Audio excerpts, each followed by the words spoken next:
Greetings, Cleveland, and welcome to Creative Focus, the show that illuminates some of Cleveland's most talented and creative artists across the genres of film, dance, music, theater, and visual arts. I'm your host, Cornell Calhoun III, and I'm thrilled to have on my show today award-winning actress, model, Miss Miranda Felice. Miranda, welcome to Creative Focus, girl. Let's chop it up. Yes. Good to see you. So you just came off a very exciting production at the Playhouse Square, Married to the Church. Talk about that a little bit. Was that directed by Ronnie Holman? Yes, it was. Tell us a little bit about your role and the experience you had there. Well, I played a therapist named Marissa, and she was a therapist who counseled the main character in that play, and we had a great opening with that play. It was about 2 weeks ago at the Cleveland Playhouse. Okay, and if I can say, the AKAs showed out big time, didn't they? Yeah, they showed up and showed out for me at the Cleveland Playhouse. That's really incredible. So how did you start in acting? How did you become a performer? What was the interest there? Well, I started acting in my adult life maybe about 15 years ago. Okay. And what motivated me in acting, I always had a passion for it, but the stage gave me a platform to be able to express myself emotionally, to get over my trauma that I experienced in my childhood, and it allowed me to express my, my stress and everything. So that's why I became an actress. So do you remember the first play that you did? Yeah, I did.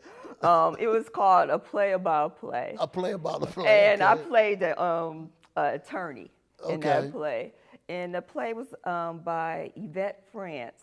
Okay. And it was a small role, but it was a mighty role. Mighty role. Okay. Yes. So yes, and when and where was that? Where was that? What theater? It was at Garfield. Okay. Theater. Do you know where that is? So, Miranda, what's the audition process for you? I mean, I know a lot of people, it varies, it's different. Sometimes after you've been in this field for a while, you don't even audition. I mean, people call you. So, I mean, what's it like for you? Well, for me, I study the role. Okay. I try to embody myself in that role. If it's a cold read, and if you get that script beforehand, I try to memorize it. Okay. If it's a time period, I try to embody myself in that time period. I research that time period, try to study how the women act in that time period. I try to, how they dress, how they wear their hair, how they talk, how they speak in that time period, how the other actors may act, That's how I go into that audition.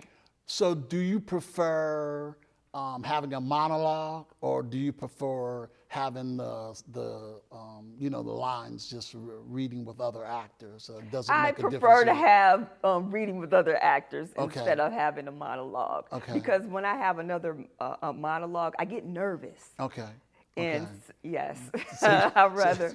See, I'd rather have a monologue. Really? I like having monologue, and I don't like improv.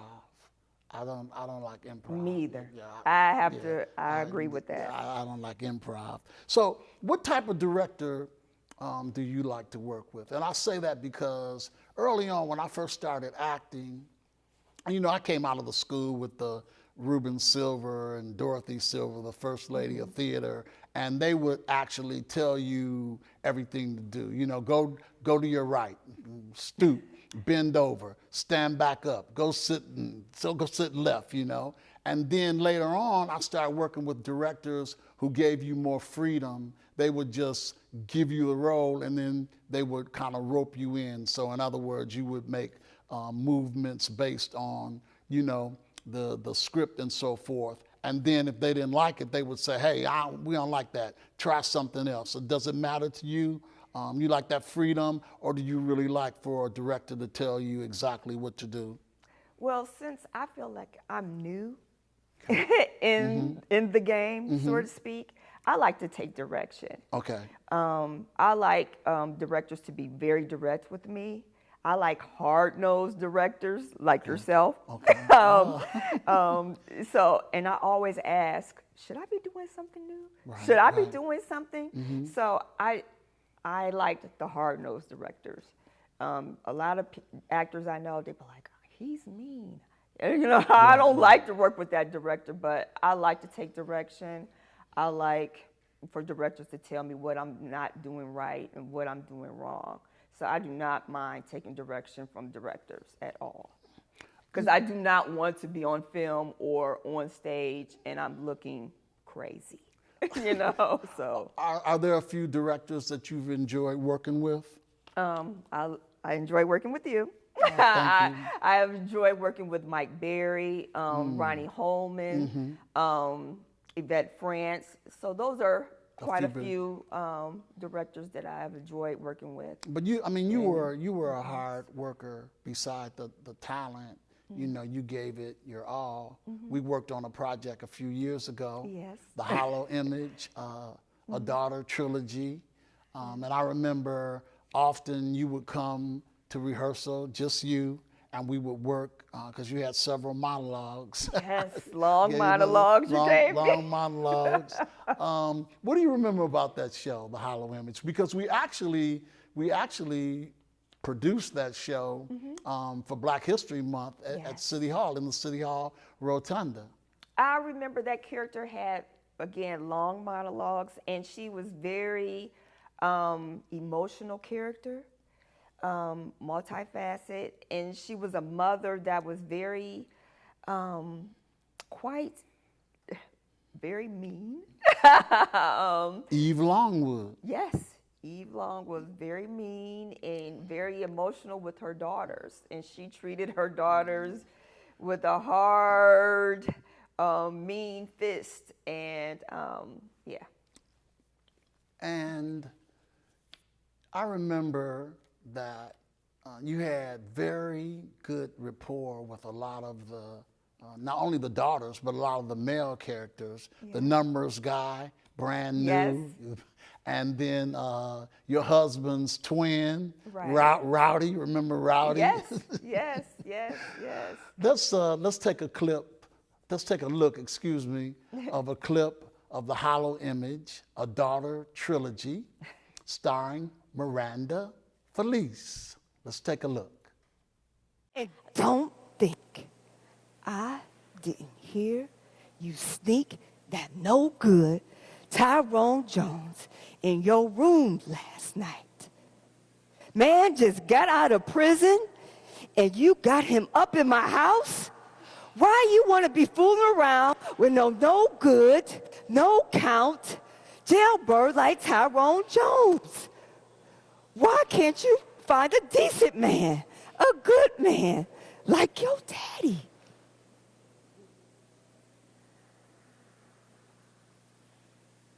Daddy wasn't a decent man, Mom. What?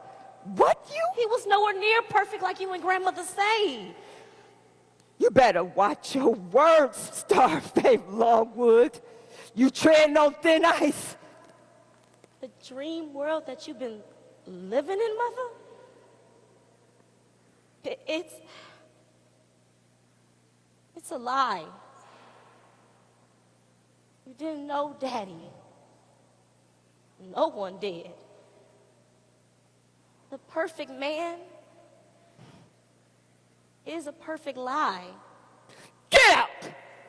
Get out! I won't have another ungrateful lion tramp posing as my daughter and living in this house. You wouldn't protect your own daughters from their father because you refused to believe? Because you wanted him to be perfect? Sugar was lying. Lying! Sugar was an ungrateful lion tramp, and so is you!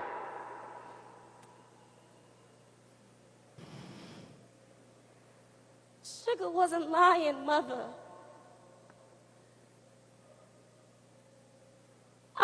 lying. Mother.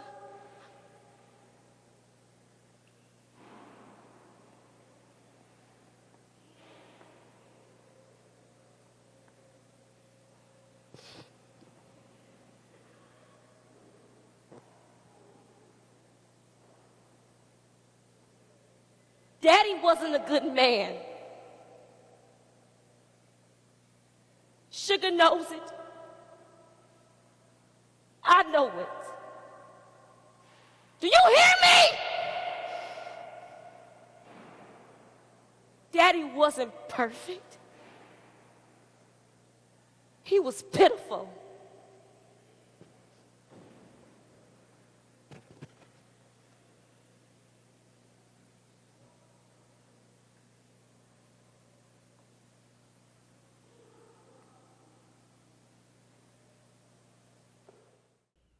Yeah, that was a powerful performance, Miranda. Very Thank powerful. You know, during a production, a lot of times, you know, you bond with other actors. I mean, you're sharing that same space for a month of rehearsal, then a lot of times a month of performance. What does that mean? What does that mean to you? I know a lot of people that you've worked with, you still probably are close because of that experience. Talk about that a little bit as a performer. Like mostly every set that I've gone on, I bond with, you know, the actors, the actresses, even the directors and the crew. Because a lot of times I've been a crew member. I've worked on as a wardrobe assistant on a lot of sets. So we make bonds, go out afterwards and everything. So that's very important because you always want to be called back for additional work. You know. Who are some of the performers that you really enjoy working with? I know myself, there are a couple people, like if somebody say Daryl Tatum, I'm right there. Peter Lawson Jones. I mean, there are just some people that you just have that rapport with when you hit the stage or when you are in a film. Are there any individuals Tina that you? Hobbs, Carla.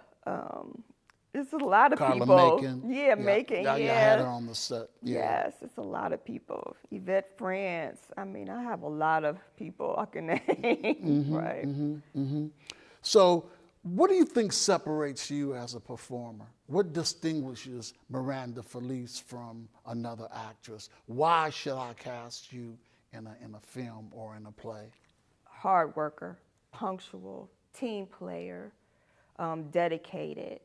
I'm the hardest worker on the set. I'll attest to that. Okay.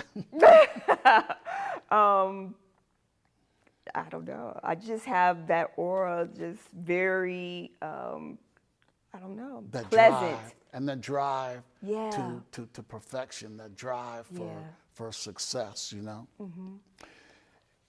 If there was a dream character that you could play in a film or a movie, who would she be?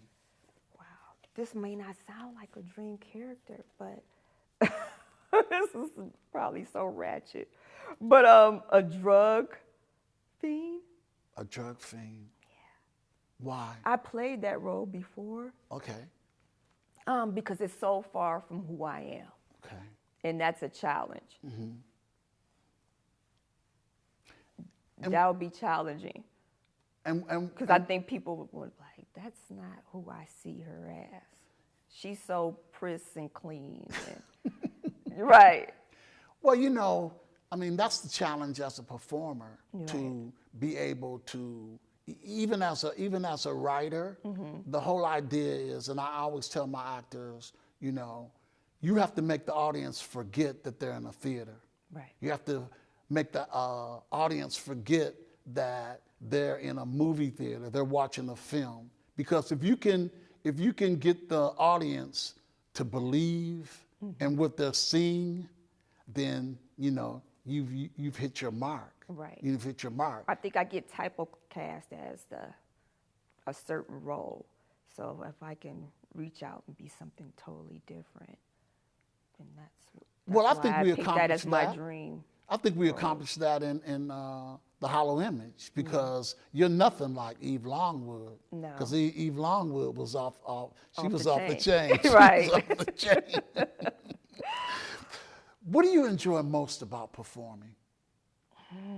To be able to get on stage and to emotionally let go, and to get the message across that and the vision across that the director wants to convey to the audience.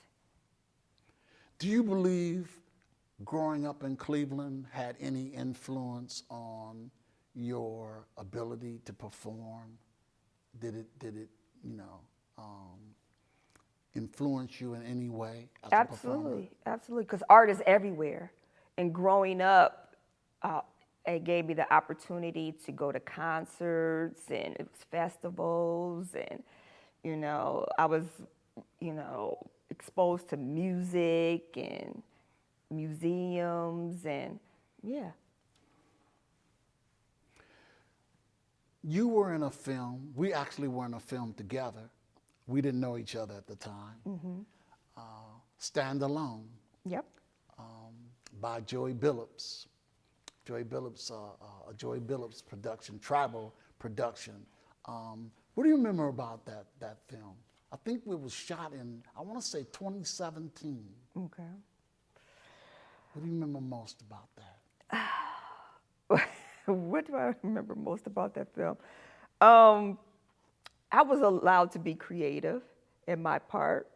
You had a great scene with Prophet and Joe on the boat. Yes. On the boat. That was just an incredible scene. Yes. And I think I shocked everyone in that scene. You had on your bathing So, suit. yes. All right, so I'm going to surprise you. I got a surprise for you. Okay. I have a clip of Stand Alone by Joey Billups, an incredible film that Miranda and I both participated in. Let's take a look. Stand Alone. Dee Dee. Hey.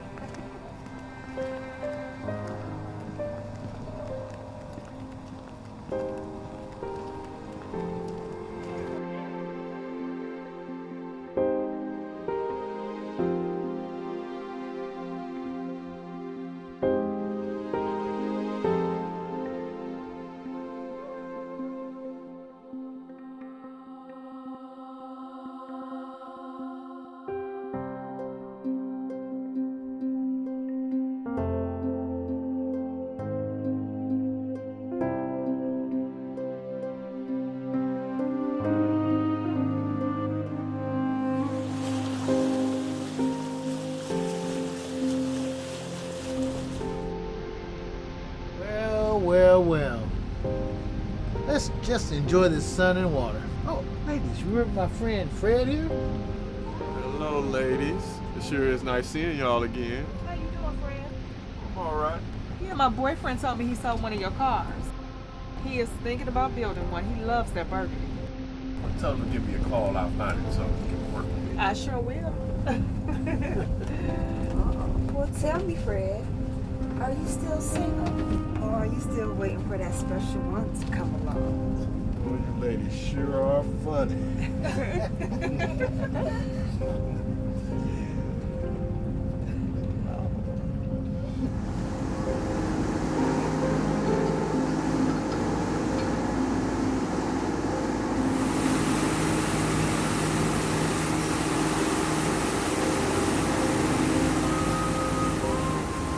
This is a nice day. Wow, look at those jet skis. Hello? Yeah. Okay. All right. I'll be right there. Okay, bye-bye. I apologize, guys. Nick, I gotta get back to the dock. I gotta get to the office. Something happened. I'll take you back. Besides, you're the best attorney we got around here. Thank you. No problem.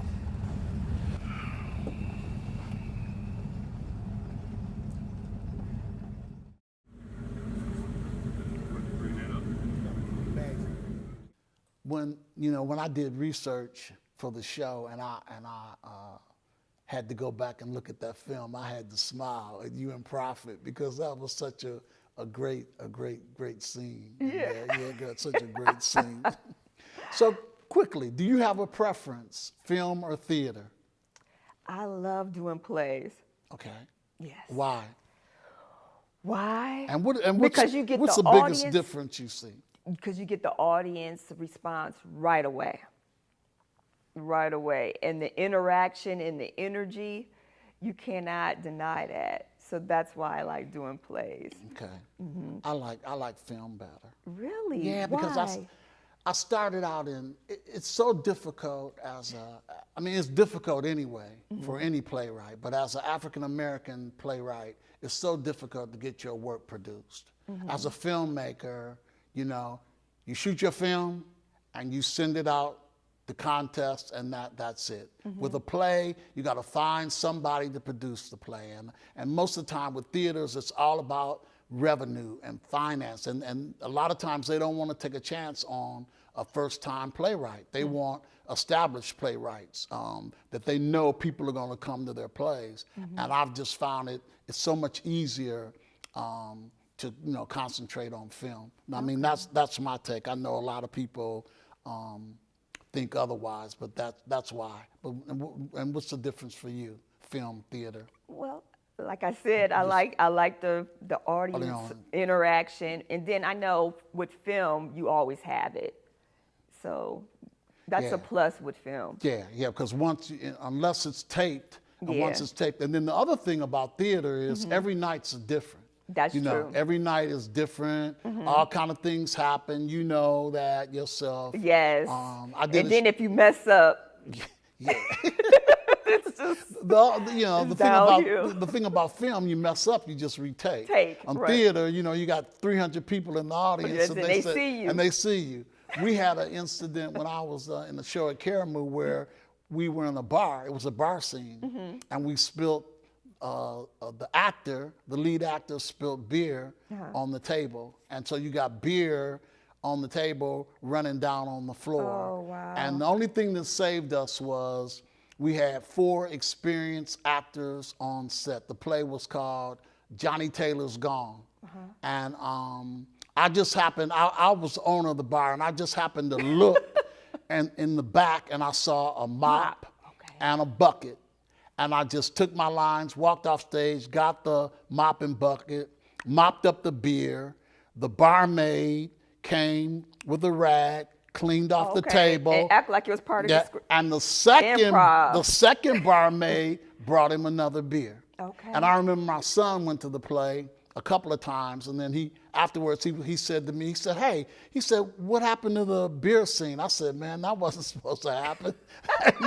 He just spilled the beer. So yeah, there's a big difference, Yes. Name some of your most memorable performances for yourself that you really thought that you just nailed it. Wow.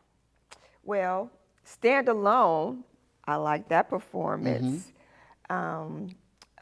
This past, I want to say one of my plays, Dysfunctional Family at the Cleveland Playhouse, I really enjoyed that. What was your role in that? I played an aunt. Okay.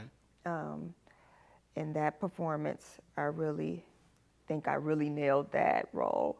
And then I played the drug fiend. Also, I think I really nailed that role. Because, again, that was so far-fetched from what I usually... That challenge, you like that challenge, okay. Let's switch gears for a little bit and talk about your modeling career. Okay. Yeah. So how did that come about? Wow.